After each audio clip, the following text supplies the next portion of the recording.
Welcome, Colin Quinn. We're really excited that you could spend some time with us this afternoon to tell us a little bit about your focuses with the Wolfpack this year. So before we get into that, remind our audiences a little bit about who you are and how you came to be involved in space. So I'm Colin Quinn. This year I'm a freshman at Suncoast Community High School, really interested in engineering, aerospace, stuff like that. So a couple of years back, Mr. Simmons was the teacher of my biology class, and he was really into aerospace and engineering, that kind of stuff. And so I think he saw a bit of potential in me and kind of reached out to me about this aerospace thing and got me involved in it. And from there, I loved it. So after the establishment of the Wolfpack CubeSat development team, I started taking a more active role in aerospace, and I'm actually going to be the student lead of one of our upcoming projects.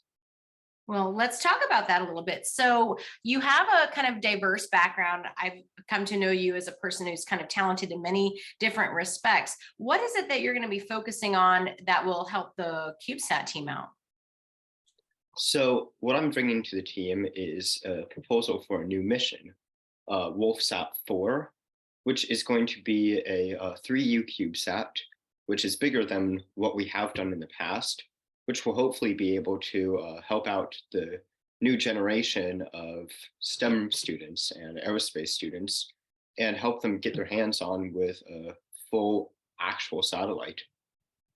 Well, I think we're going to call it Wolfsat 2, but thank you for that. I wanted to I want to circle back to the preparation that you did to get to this point on the Wolfpack, where you would want to take ownership or leadership of your own team. Now, having just completed a pretty, you were pretty active in middle school. What kind of activities and what kind of efforts? Because I know we're going to talk about your amateur radio license, but let's talk about speech and debate. Were you a debate student in middle school? Has that prepared you any for taking a leadership role? So in middle school, I was an active student, an active participant in debate. Did Congress a couple of years, same with public forum, and that definitely has helped me become a leader and has helped me with my speech and presenting skills. I mean, just the experience of presenting every class, every weekend has really just given me the opportunity to convey what I want to say effectively. I know that you joined us on a few maybe of our advocacy visits where you had to speak as well. And I think you've also presented either at Miss Lear's banquets or even at our annual banquets that we do. So what is it that that you enjoy about being able to communicate the content that you have? So, I mean, there's a variety of topics I'm interested in, engineering, aerospace, stuff like that. And I mean, I just find it amazing that I can talk with people who are way out of my league, aerospace engineers, people working at NASA, Lockheed Martin. The fact that I can have a conversation with them or present to them or give a speech to them just shocks me so much that, I mean, we have something in common that we can talk about. And the fact that I have the ability to express what I'm interested in. Well, we just did Space Day again this year. So what are some of your memories? I know it's always like shocking, right? When kids are talking to these legislators, and as you mentioned, when they're networking with some of these companies too, that you get to do. So what has been like, I guess, the most shocking experience that you've had about being able to talk about aerospace policy there? I mean, it doesn't have to be shocking. I guess you were very clear in saying that you have many different interests, but do you think that the experience in doing the advocacy stuff has kind of helped to reinforce what you are enjoying in the realm of STEM? Definitely. So when you're doing advocacy talks, you kind of deal with some of the the whole experience just becomes real to you because you're dealing with the people responsible for passing laws and bills related to aerospace and advocacy and engineering. And so, I mean, it's just quite interesting having the ability to talk to legislators. So you communicate well. Obviously, that's why he brought that up. So you mentioned that you're going to be doing something with comms, right? You're kind of helping to Yes. lead the comms team for the Wolfpack as well. I don't know that we've gotten into it yet today. So can you explain what comms does for satellites? Yeah, sure. So when you launch a satellite, whether it's a CubeSat, one of those massive Starlink satellites, whatever it is, a communication system is really important. So satellites have a radio system on board that allows them to send and receive data. Engineers back on Earth can potentially fix bugs in code during the flight, and they can also receive images, such as the one that you're using as a background right now. I mean, without communication systems, satellites wouldn't be able to complete the mission or send their information back to Earth. In fact, I've shared many times with you guys a satellite whose radio will not turn on is simply orbital debris, right? Yeah. If your radio doesn't turn on. I'd like to, let's talk about your radio experience. I'd like you to share a little bit about your experiences in the science fair, your antenna project, and how that led to your licensing. So back in middle school, I was working on a project that was essentially figuring out what shape of antenna worked best on walkie-talkies or radio systems. And I found that the shape of a radio antenna does indeed have profound impacts on the efficiency of a radio, and I improved on the current model. So in doing the research for that project, I got introduced to the ham radio community, which is essentially the amateur radio community, which has members from all around the world. And these people are key in helping out after natural disasters, crises, stuff like that, because of their experience with the radio and wireless communication. After being exposed to that community, I got my first level of license, the technician class. And then from there, I got the second license called the general class. In about a week or two, I'm actually going to be getting the third and final rank in ham radio, which is called the extra class. Fantastic. Now, am I right in stating that the Federal Communications Commission, or the FCC, is sort of the granting authority for this license? They are. Or at least they're part of it. Right. And is it true that with natural disasters, for instance, the cell towers go down, normal lines of communication, there are no landlines, right, depending on the type of disaster. And the beauty of what you guys in the ham radio community, it's all shortwave radio, or actually, I'm not even sure if it's called shortwave, but you are not dependent on towers. You are direct communication with one another. Is that true? It is true. I remember one time when all the cell service in my area went down for an hour or two. Everybody was going to ham radio to talk to one another. So that was quite an interesting experience. What is the most distant person you've ever communicated with geographically on your radio? So every Tuesday, I believe actually the day might have been changed, but the Hobe Sound repeater or antenna has a network of people. And one year, somebody brought somebody from, I believe it was Sweden or something, to talk to that group. And I got to talk to them and listen to what they were saying on so my the signal from Sweden was repeated from Stewart. So you got to listen to it through somebody else's radio that was repeating it from Sweden. Yep. Wow. That's cool. So all the ways that you communicate, right? So you're a debater, you're the spoken word, you then are communicating with wireless devices through this ham radio thing, and you did a science fair project related to developing the technology. And now you're going to be communicating differently in space. So how, when you're dealing with the idea of the comms with the programs here with Wolfpack, is there one in particular where you're going to be utilizing that that technology? Is it with the lunar rover, or with one of the new CubeSats coming out? So in previous CubeSat missions that we've done, YSAT and CabSat and the coming FlipSat, those missions have been relatively close to Earth. So they need a very simple, what's called an omnidirectional radio, which is quite easy to set up. incoming missions, such as Wolfsat 2, the mission I'm going to spearhead, and the Mars Lunar Rover, we're going to need much more complicated radio systems that have to point at the Earth, and it's going to be really complicated. And so I'm hoping that my knowledge of radio should be able to help out with those missions and make sure that we can get signals to and from the rover or satellite. And for our listeners, when you're very close to Earth, you can have a very large dish on the ground, and you can have a very small powered transmitter. And as Colin said, when it's omnidirectional, you just send out the signal, and enough of it, enough strength, it will have enough strength when it hits the ground because you're close to it, that you can tell what's going on.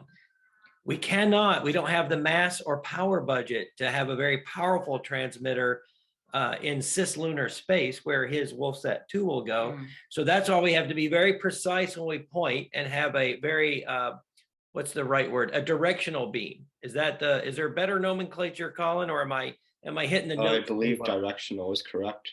Yeah, so we want to have a very focused radio wave that doesn't waste. We don't want to waste any wattage because we just don't have it to spare. Well, I know very little about CubeSats in general, right? And so when I hear kind of the work that you do, I don't always understand, right? So maybe for some of our listeners, at what point does a comms person get called in?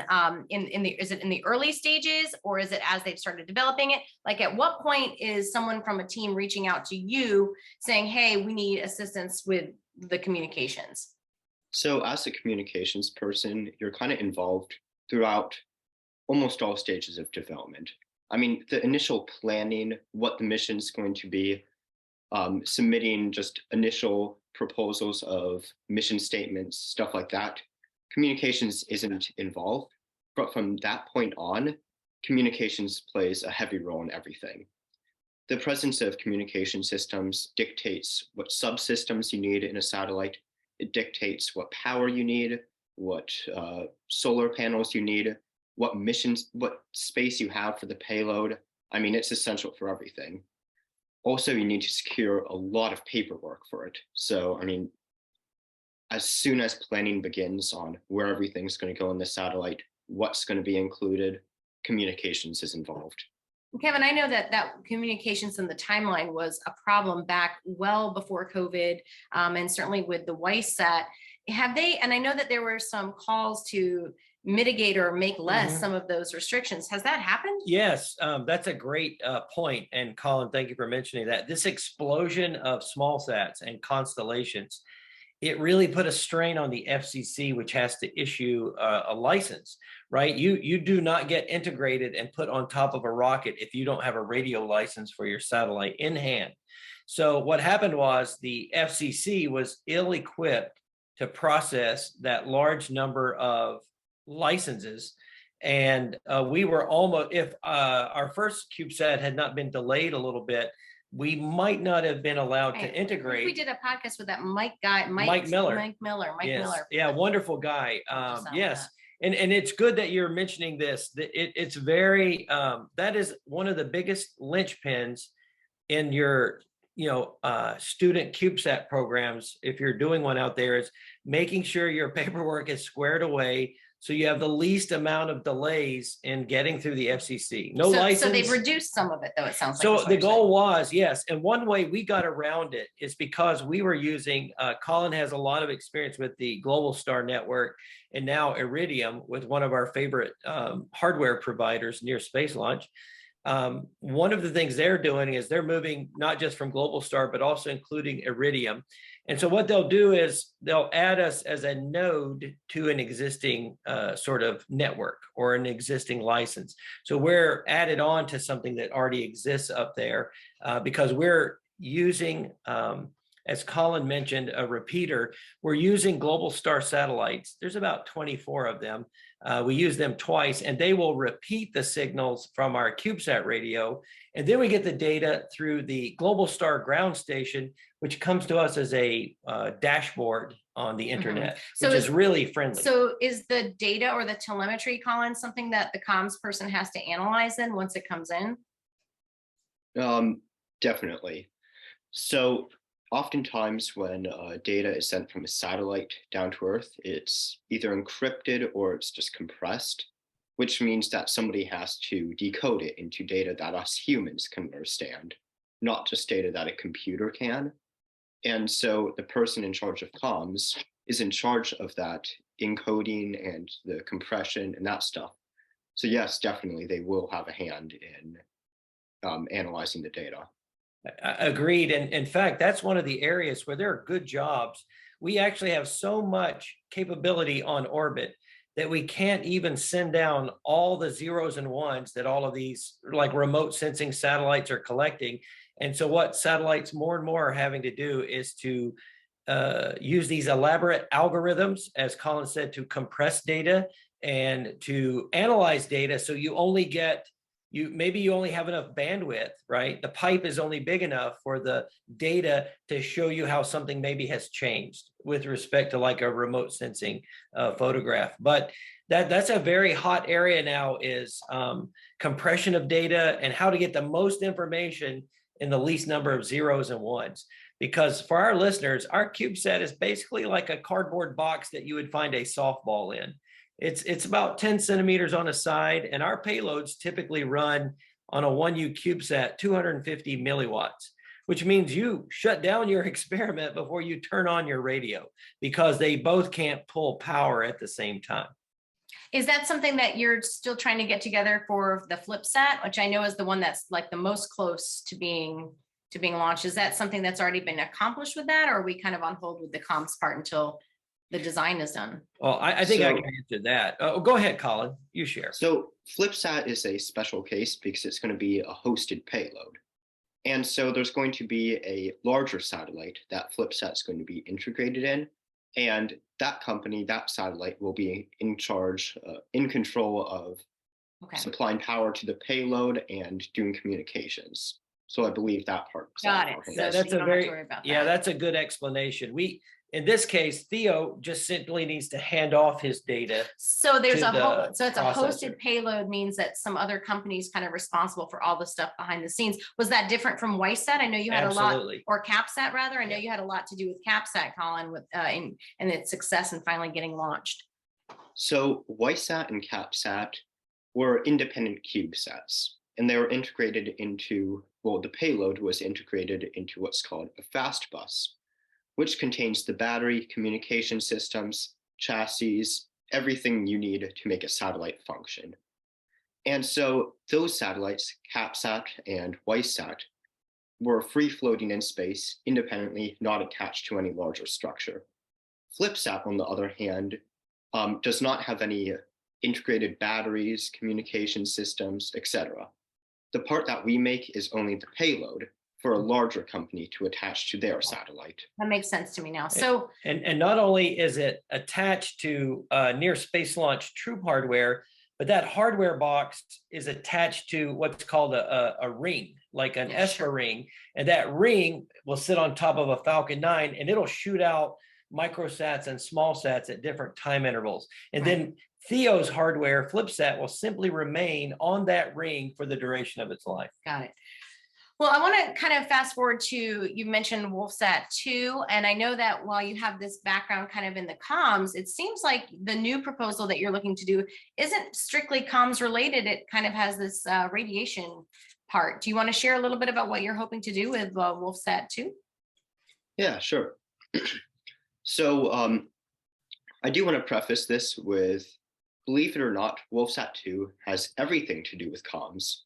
So communication is composed of radio waves, or a different type of radiation.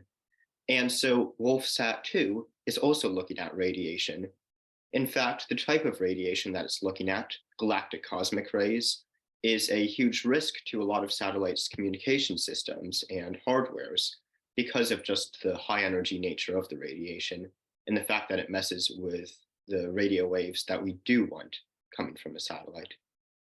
Got it. So this mission is going to be launched into cislunar orbit, or some orbit outside of the magnetosphere of the Earth, which blocks a lot of radiation and protects the Earth. That way we can get an accurate reading of what type of radiation is out in space, more specifically, the amount of galactic cosmic rays in space. Yeah, that sounds very impressive. And now you're a ninth grader.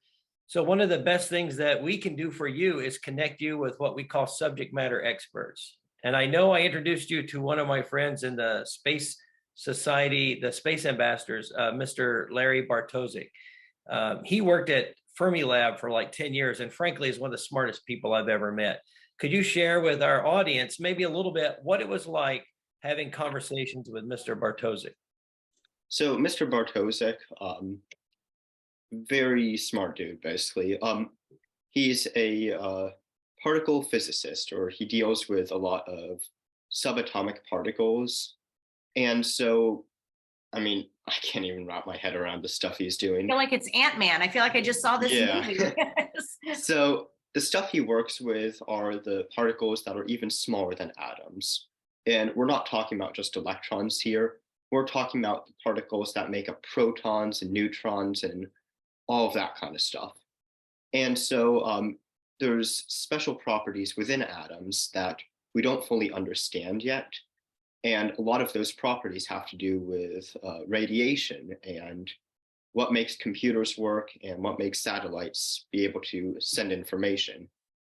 And so Mr. Bartosik is a physicist who studies those particles and how they behave.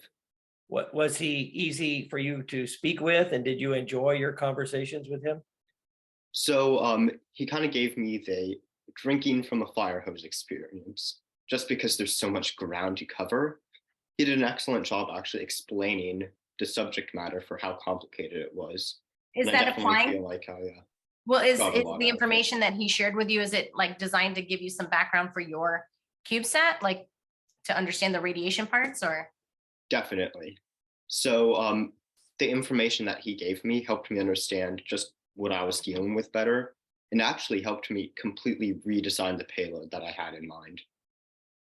So you're starting now, ninth grade, right? You're graduating in 4 years. You're trying to build this story as you are getting ready to apply to the colleges that you're choosing. What do you envision taking place over the next few years with regards to your CubeSat or your goal to be an aerospace engineer? Because that is what you want to do, right? Yeah.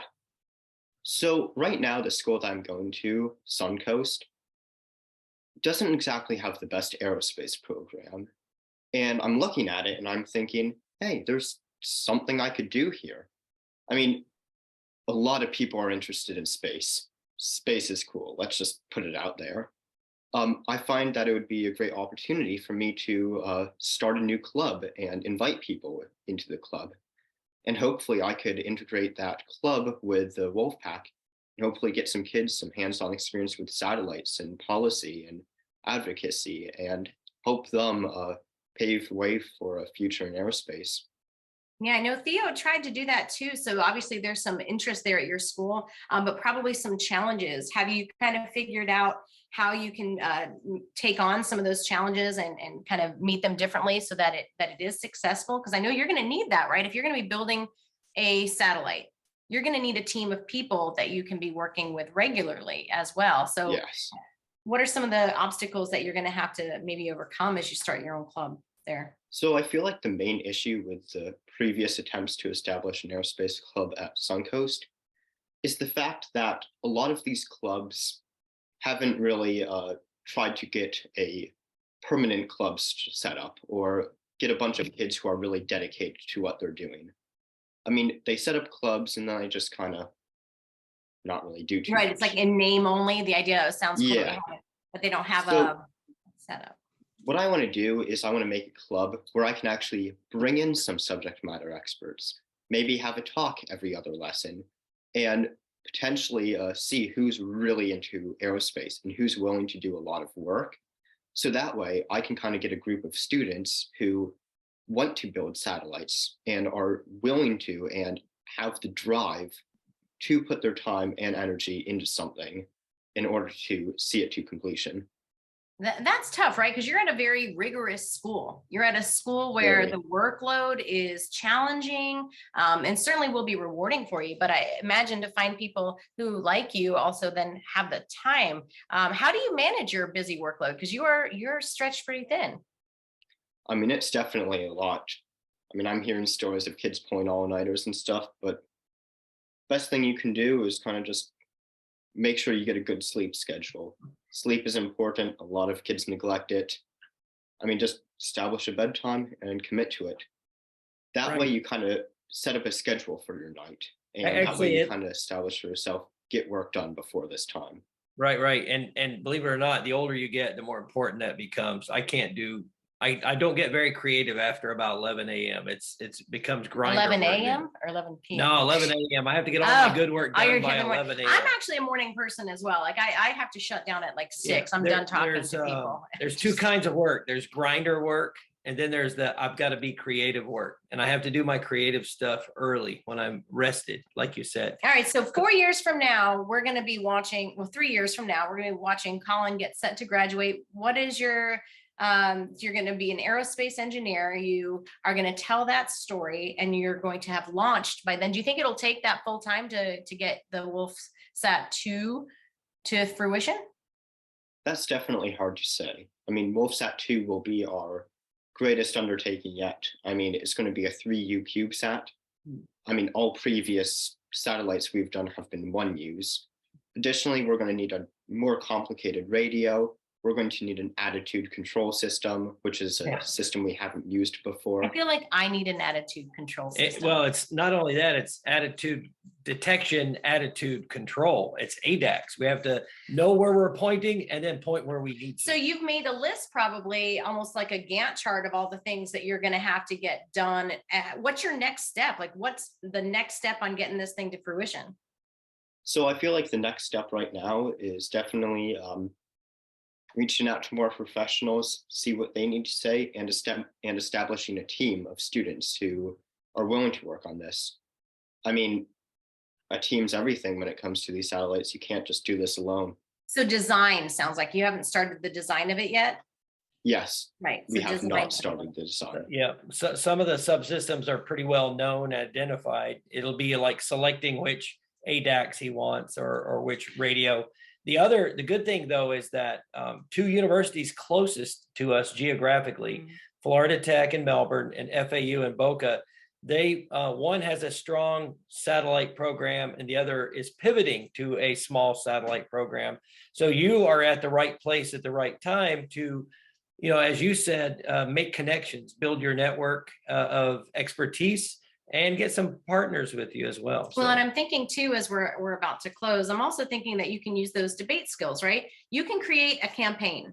And what you need to create is a campaign to get your aerospace team started there. So you need it to be very persuasive, use some of the rhetoric that you know about from writing speeches to figure out how you can persuade these people who are like-minded, right? Who are like you, to get behind you, to lead you, and come up with a pitch almost like what Wolfsat 2 is going to look like, what you're going to need, and sell it. I think you could do that. Flyers, campaigns, that's a way you can integrate all those levels of communications.